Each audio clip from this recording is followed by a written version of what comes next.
பறவைங்கள்லாம் பறவே இல்லையா, எல்லாம் ட்ரோன்ஸாம். கேட்கவே ஆச்சரியமாக இருக்குல்ல. இந்த மாதிரி 4 கான்ஸ்பிரசி தியரிஸை தான் பார்க்க போகிறோம். வாங்க வீடியோக்குள்ளே போகலாம். ஃபஸ்ட்டு அதுலேருந்தே ஸ்டார்ட் பண்ணிடலாம். நிறைய பேர் என்ன நம்புகிறாங்கன்னா பறவைங்கள்லாம் ட்ரோன்ஸாம். ஏன்னா அது மட்டும் தான் பறக்குதான்.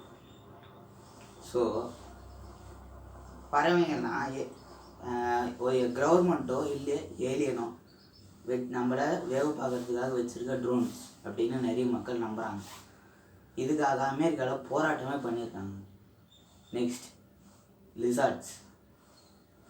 லிசார்ட்ஸ்னால் சாதாரண பள்ளி இல்லை, உருமாற்றக்கூடிய ஒரு பள்ளி. இப்போது நம்ம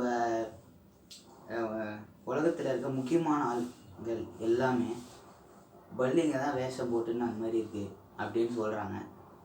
so for example Elon Musk இந்த மாதிரியான பெரிய ஆளுகள்லாம் பள்ளி அப்படின்னு நிறைய பேர் நம்புகிறாங்க. அதாவது 40% ஆஃப் த அமெரிக்கன் பாப்புலேஷன் இதை நம்புகிறாங்க.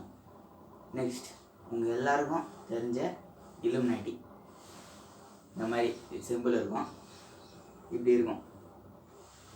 என்ன உங்களால் எதுவும் பண்ண முடியாது, ஏன்னா நான் ஃபேஸ் ரிவீல் பண்ணிட்டேன். இல்லுமினாட்டினா என்னென்னா அது ஒரு சீக்ரெட் சொசைட்டி. உண்மையிலே இல்லுமினாட்டி இப்போ இருக்கான்னு கேட்டிங்கன்னா இல்லை. ஆனால் இப்போது போகிற நிறைய கான்ஸ்பிரசி தியரிஸ் என்னென்னா இல்லுமினாட்டி தான் நம்ம உலகத்தை கண்ட்ரோல் பண்ணுறாங்க அப்படின்னு சொல்கிறாங்க. அதுக்கு சில எக்ஸாம்பிள் சொல்கிறேன். ஃபஸ்ட்டு சிம்ப்சன்ஸ் கார்ட்டூன், அதை எக்ஸாம்பிளாக சொல்கிறாங்க இல்லுமினாட்டி நம்புகிற நிறைய பேர்.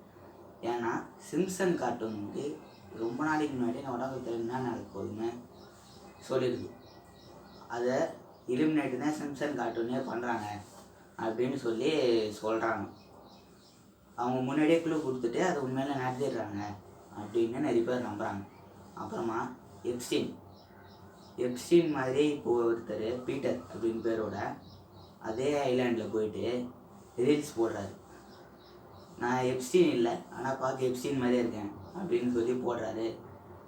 ஸோ இதெல்லாம் நீங்களே யோசிச்சுக்கோங்க. அடுத்து கடைசியாக நான் கண்டுபிடிச்ச ஒரு கான்ஸ்பிரசி தியரி. ஸோ நான் கண்டுபிடிச்சதுன்னு சொல்ல முடியாது, எனக்கு யோசனை வந்தது. பேரலல் யூனிவர்ஸ் இருக்குது அப்படின்னு நிறைய பேர் நம்புகிறவங்களும் இருக்காங்க. இதையும் ஃபிசிக்ஸில் இருக்கிற சூப்பர் பொசிஷன் அப்படின்னு ஒன்று இருக்குது.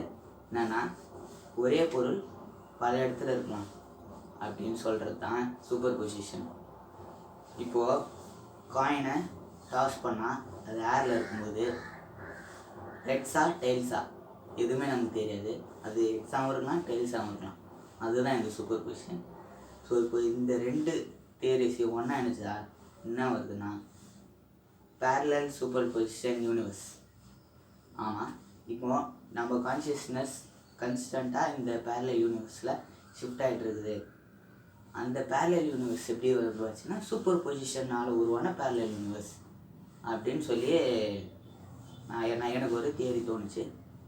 ஸோ நீ பார்த்து இந்த 4 தியரியில் எது உண்மையாக இருக்கும்னு நீங்கள் நினைக்கிறீங்களோ கமெண்ட் பண்ணுங்கள், லைக் பண்ணுங்கள், ஷேர் பண்ணுங்கள், சப்ஸ்கிரைப் பண்ணி எனக்கு சப்போர்ட் பண்ணுங்கள். இந்த வெயிலில் இந்த மாதிரி ஒரு கோடு போட்டு வீடியோ எடுக்கிறேன், ஒரு சப்ஸ்கிரைப் மட்டும் பண்ணுங்கள் தயவு செஞ்சு.